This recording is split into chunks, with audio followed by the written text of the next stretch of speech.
kita disuguhkan berbagai informasi, entah informasi verbal atau virtual, datang silih berganti dengan cepat tanpa waktu jeda untuk mencerna. Jadi belum selesai baca, WA lain sudah masuk. Baru baca sedikit, WA lain sudah masuk. Jadi begitu banyak. Dan bagus-bagus kadang-kadang ya cerita-ceritanya itu. Jadi begitu banyak. Kita tak sempat lagi berefleksi, merenung, apalagi menguduskan diri. Hasilnya bisa jadi kita tampil mengutamakan tampilan luar, tapi tanpa kedalaman. Kita bisa sibuk di sana sini, asal gampang dan senang, tapi tanpa memikirkan apa yang baik dan benar. Bisa jadi ada orang mengaku percaya pada Tuhan, tetapi tak mengandalkannya. Mengaku dekat dengan Tuhan, tapi hidupnya tak menunjukkan kasih Allah. Mengaku dengan nama Kristiani, tapi hidupnya jauh dari belas kasih Allah. Mengaku mengenal Tuhan, tetapi tak ada sukacita. Maka kita sedih dan turut prihatin ketika ada orang-orang yang menggunakan nama Kristiani tetapi berbuat jahat kepada sesama, memukuli, menendang. Kita prihatin apa yang harus kita lakukan. Karena mungkin tidak berhasil mengenali Tuhan. Pernah terjadi, saya sering berangkat dengan Vijet. Tadinya mau saya ajak, tapi sedang ada acara.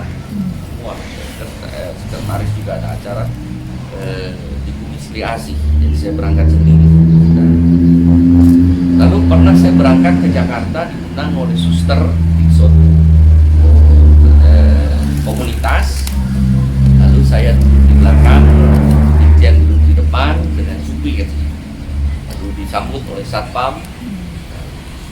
Vijet saya gagah, kumis, langsung satpam bilang, "Selamat siang Bapak Uskup," kata Vijet saya yang di belakang, yang kecil. Lalu kami masuk ke ruang tamu, ke ruang resepsionis. Di situ ada seorang ibu, ya, seorang ibu yang sedang sibuk tanpa sukacita, tapi sibuk, tapi tidak ada sukacita. Dan "Selamat siang Bu, selamat siang. Silahkan duduk dulu." Kan kebetulan sebelum rumah pembinaan, silakan. Dia telepon sana. Jadi kami duduk aja menunggu, kan disuruh tunggu, ya. Terus tanya, "Mau ke siapa? Mau ke suster?" "Ya, tunggu sebentar." Suruh tunggu, dia telepon lagi. Lalu rupanya dapat kabar, kan tadi dapat kabar dari satpam bahwa Bapak Uskup sudah datang. Lalu ada telepon lagi. Lalu dia telepon lagi, jawab intercom. Dia bilang, "Iya, uskupnya sudah datang." Ya, dia bilang, tapi nggak tahu ada di mana. Saya sudah duduk di situ. Lalu dia berkata, "Mohon maaf, bapak-bapak ini ada keperluan apa?" Dia berkata, "Ini Bapak Uskup." Loncat langsung dia kaget. Ya, loncat kaget dan keramah tamahan lalu muncul. Ya. Tapi dengan berat hati, ya, karena memang tidak ada sukacita di dalam. Sukacita di dalam itu tidak bisa dibohongi. Kita bisa bermain drama, ya, drama, tapi tidak. Maka dia itu kaget luar biasa. Sedangkan tadi, kenapa? Tidak mengenali. Ya. Untung Ibu Heni ini mengenali, karena saya pakai jubah. Tadinya saya sudah pakai batik, Lalu saya buka lagi, saya pakai jubah. Batiknya malah saya bawa. Ya. Batiknya saya bawa siap-siap. Langsung mengenal.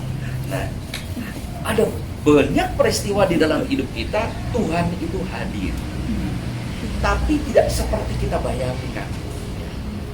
Dan itulah di sana Tuhan. Itulah juga yang dialami oleh ahli Taurat dan orang Farisi yang menanti kehadiran Mesias, penyelamat.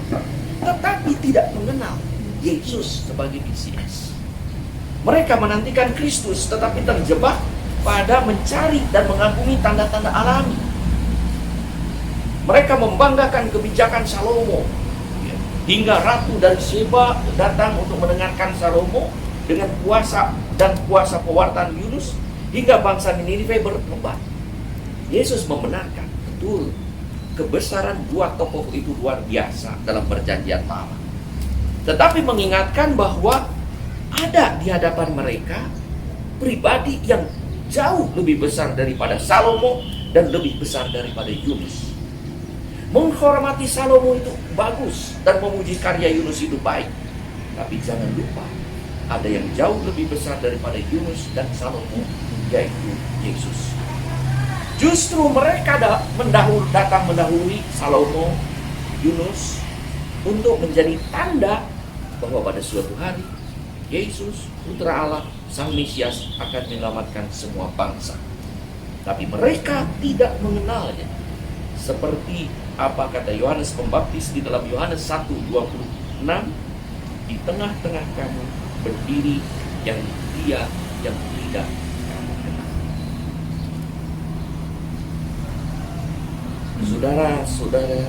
Saudara-saudari yang terkasih, pada audiensi umum 21 Juni 2017, Paus Fransiskus menyampaikan, ada orang bertanya, apakah untuk menjadi orang kudus zaman ini, karena kan krisis orang kudus, ia harus berdoa sepanjang hari? Kata si Paus, tidak usah berdoa sepanjang hari.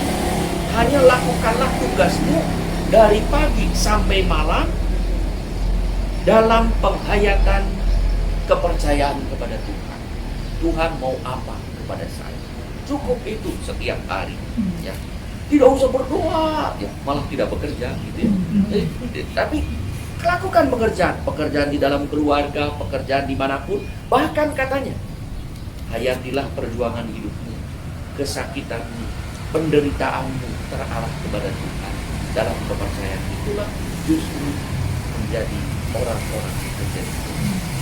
Bahkan Paus Fransiskus di dalam Hari Orang Sakit Sedunia pada tahun 2015 mengatakan, mendampingi orang sakit dengan sukarela dan sukacita dan tidak sempat ke gereja sudah merupakan ibadah. Menunggui orang sakit dengan sukarela dan sukacita sudah menjadi saat dan tempat. Lain kalau menanggung orang sakit marah-marah, itu bukan ya. Dengan sukacita, ya tetap sabar, ya senang, gitu. Nah itu yang membuat. Tapi kalau dengan bete, tidak ya. Nah, luar biasa, dia Paus di luar biasa. Jadi dan dia realistis.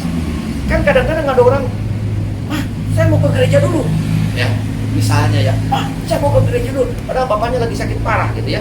Jangan, saya ke gereja dulu, lebih penting. Kata Paus, jangan ke gereja, dampingi orang sakit, dan itu sudah merupakan doa dan ibadah. Luar biasa Paus Fransiskus ini ya. Tapi jangan dibalik ya. Masa itu lagi malas ke gereja. Jangan dibalik ya. Tapi kalau ada kesempatan ya, sakit ya, dan segala sesuatu, maka sama ya. Kalau imam juga bisa jam 11 ya. Lihat orang yang butuh bantuan, udah bisa jam 11 nih, bantu dulu ya. Terlambat untuk membantu sudah merupakan ibadah, tapi terlambat karena tidur, karena malamnya sepak bola sudah merupakan dosa.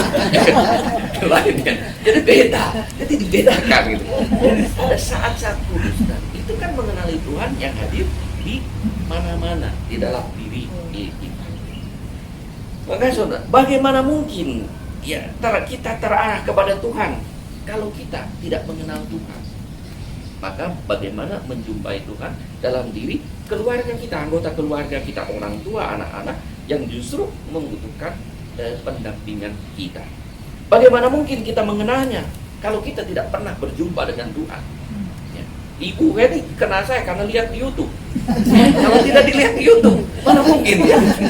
Karena pernah lihat di YouTube. Ya. Itu aja nyaris hampir nggak kenal. Itu juga nyaris sampai tidak kenal ya. Iya. Sering Bu, kalau saya itu sering tidak dikenal. Saya ke Dirjen Bimas itu sempat dimarahin Bu. Dia bilang, ini datang terlambat. Saya bilang, saya dimintanya hari ini. Enggak, semua peserta sudah 2 hari yang lalu. Saya diminta hari ini. Siapa namanya? Saya mau memberi hari ini. Kaget ya, saya yang memberi pada jam itu. Dia kaget, tidak mengenal. Stafnya itu kaget kan, loncat. Berapa kalinya juga sedih. Ya, beberapa kali dia tidak dikenal. Dia mau masuk, Pak, mohon maaf, undangannya ya ada Kumanangun Jakarta. Beliau cerita tidak dikenal ya. Saya keluar misa. Kalau sekarang kan selalu pakai jubah setelah Jerusalem. Waktu imam itu kan datang pakai batik, masuk sakristi pakai jubah, pulang kalau di katedral, keluar dari itu lepas jubah pakai batik lagi. Keluar tuh anak-anak Monika, kok ikut tetep kok. Baru bisa dia. Dari panggil engkau lagi. Bagus. Ada banyak dalam peristiwa hidup ini ya, yang kadang-kadang memang ya kita tidak kenal. Padahal kan kita dari kecil berdoa kepada Tuhan ya. Tuhan menampakkan diri dalam diri sesama yang seringkali kita tidak kenal. Pegawai kita, customer kita ya. Maka bagaimana memperlakukan orang dengan baik. Kemarin saya duduk di pesawat ya, 2 orang. Dikira saya anak kecil tuh sama 2 orang itu dari Bangkok. Saya kemarin berbicara. Saking muda. Ya. Iya. Itu mereka, padahal itu pasti umurnya paling 26 itu. Dikira saya masih kecil gitu. Saya pakai topi gitu ya. Jadi rambut putih saya nggak kelihatan. Terus yang pacarnya yang laki-laki bilang, nggak usah diganggu, kasihan. Jadi jangan diganggu, kasihan. Saya doakan saya. Iya, dia nanya terus umur berapa? Saya nggak jawab kan, saya senyum-senyum saja. Terus dia malah bilang, kalau di Indonesia, kalau ciuman di jalan boleh nggak? Ya sopan nggak? Boleh. Nanti orang tahan.